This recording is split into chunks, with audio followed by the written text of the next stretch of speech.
Doctor साहब नमस्कार, बहुत बहुत स्वागत है आपका। बहुत सारे एसएमएस हमें मिले हैं, बहुत से लोग बहुत सारी चीजें जानना चाहते हैं, लेकिन जो एक सीरीज हमने शुरू की थी राजनीतिक चर्चा के बारे में, पार्टी के बारे में बात की, राजनीतिक व्यक्तित्वों के बारे में बात की।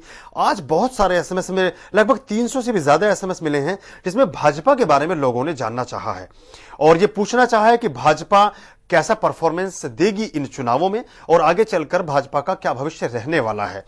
इस प्रश्न से शुरू करते हैं क्योंकि ज्यादातर दर्शक इस बात को जानना चाहते हैं। यदि हम भाजपा की बात करते हैं तो ये चार्ट एक भाजपा का हमारे पास है, भारतीय जनता पार्टी का पूरा इसमें विवरण है, कब इसका जन्म हुआ और किस तरह से पार्टी ने ग्रोथ किया। तो पार्टी का टोटलिटी में ओवरऑल कैसा परफॉर्मेंस रहेगा और किस तरह के परिणाम हम इन चुनावों में देखने जा रहे हैं आपके मत के अनुसार? देखिए आर्या साहब, बीजेपी का जो लग्न है मिथुन है, राशि वृश्चिक है, ज्येष्ठ नक्षत्र है जी। और शुक्र और मरकुरी का अंतर चल रहा है। मगर एक चीज जो एक अजीब घटना हो रही है जी। ये है कि ये गुरु अतिचर होकर 1 मई से गुरु अतिचर होकर अपने अगले घर में जा रहा है और फ्रॉम कुंभ से, मतलब मकर से कुंभ में जा रहा है, एक्वेरियस में जा रहा है, फ्रॉम कैप्रिकॉन टू एक्वेरियस। उसके जाने से, और मेरे हिसाब से इलेक्शनल एस्ट्रोलॉजी में दिस चेंज लोग कंसीडर नहीं कर रहे हैं, but it is very important. क्योंकि इलेक्शन एस्ट्रोलॉजी ऐसा तो है नहीं जैसे हमारे जीवन की एस्ट्रोलॉजी है। ये जो महीना 1.5 महीने बहुत ही महत्वपूर्ण रहते हैं to make and break a political party.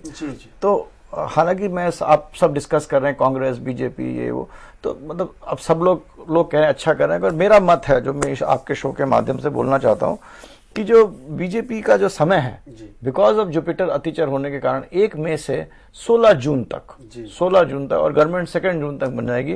और जुपिटर और शनि आप आमने सामने होता है। शुक्र जिसके अंदर चल रही है एक्सॉल्टेड हो रहा है, मगर 8वें घर का मालिक है, तो जोड़ तोड़, सीक्रेट डीलिंग्स वगैरह में उनको सक्षम बनाएगा। मंगल है जो दुश्मनों पे काबू करने की कोशिश करता है, वो भी उनके मतलब दशम भाव में आ रहा है।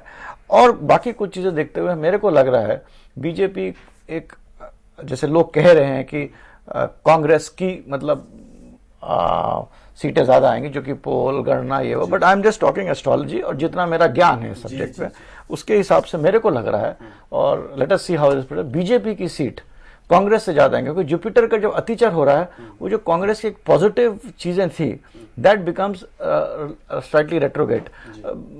षष्टक अष्टक योग बन रहा है और कुछ चीजें हो रही है जिनसे उनका 5-6 जून तक टाइम ठीक नहीं है। तो मतलब 2 जून तक अगर सरकार बन सकती है तो बीजेपी अहम रोल प्ले करेगी। बीजेपी की सीट कांग्रेस से ज्यादा आएंगी, ये मेरा मतलब विश्लेषण है जो आपके कार्यक्रम के माध्यम में बोल रहा हूं। और बाकी हॉरोस्कोप्स ऑफ मायावती, चंद्रबाबू नायडू, नीतीश कुमार, इन तीनों की हॉरोस्कोप्स अच्छी हैं। चंद्रबाबू नायडू की सबसे मेरे को स्ट्रांग लगती है, उसके बाद मेरे को नीतीश कुमार की, उसके बाद मायावती की मगर दूर तक लें अगर 2012, 13, 16 तक, तो उनकी हॉरोस्कोप में बहुत पोटेंशियल है। और 2012-13 में मतलब किस प्रकार से उभर के आएंगे उस टाइम हम लोग बात करेंगे, अगर हम भी इस मतलब फील्ड में रहे तो।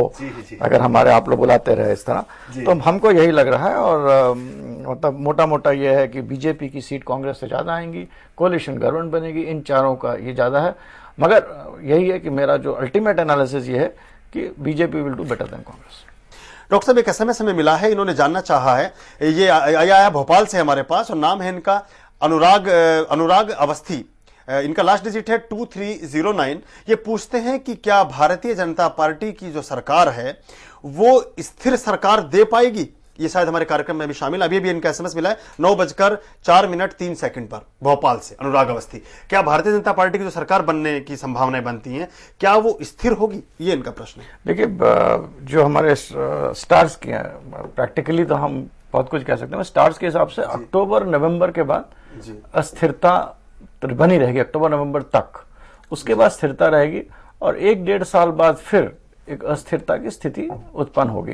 अब वो अस्थिरता किस तरह की होती है, कब तक होती, कैसे होती है, जैसे कि कांग्रेस सरकार में भी हुई थी जब ये वोट पड़ा था उसके लिए, तो उस हिसाब से देखना पड़ेगा। बट हाँ, नवंबर तक अस्थिरता है और उसके 1.5 साल बाद फिर एक अस्थिरता की स्थिति आएगी। वैसे आपने शुरू में भी कहा कि मिलजुल के लोग सरकार बनाएंगे, तो मिलजुल सरकार में इस तरह की संभावनाएं बनती हैं और ये खतरे उसमें बने रहते हैं। डॉक्टर साहब हमने बात की भारतीय जनता पार्टी के बारे में, तो अगर हम एट ए ग्लांस देखते हैं कांग्रेस पार्टी या भारतीय जनता पार्टी या जो तीसरा मोर्चा जो सक्रिय होकर के कई बार सरकारों को बनाने बिगाड़ने में अपनी भूमिका अदा करता रहा पिछले 20 साल के अगर हम इतिहास को देखें, तो इनमें अगर भारत के विकास की हम बात करते हैं, भारत की गरिमा की और प्रतिष्ठा की बात करते हैं, तो कौन सा दल या कौन सी पार्टी इसमें ज्यादा अप्रोप्रिएट आपको लगती है? कौन सा दल ऐसा है जो भारत का ठीक से नेतृत्व कर सकता है कुंडली के आधार पर? हाँ, इसमें इसको हम सरकार बनने के बाद ही, क्योंकि कांग्रेस और बीजेपी का तो सबको पता है कि इस समय इन्होंने जन्म लिया, इस समय इट वाज अनाउंस्ड, तो वो जन्म का समय लेकर हम लोग बता सकते हैं कांग्रेस और बीजेपी के बारे में, जिसका मैंने आपको बताया। और मेरे हिसाब से 2-2.5 साल बाद कांग्रेस भी बहुत ही एक सक्रिय भूमिका प्ले करेगी, अगर इस बार वो मतलब थोड़ा सा पावर में नहीं आए तो 2-2.5 साल बाद उनका समय बहुत अच्छा। मगर बाकी जो थर्ड फ्रंट है ये अभी तो बनता तो है नहीं, अब एक लोग बन जाते हैं तो इसका कोई एस्ट्रोलॉजिकल वो नहीं है, बट जो पत्री स्ट्रांग लगती है वो मेरे को श्रीमती मायावती, जयललिता, चंद्रबाबू नायडू, बाला साहब ठाकरे। जी।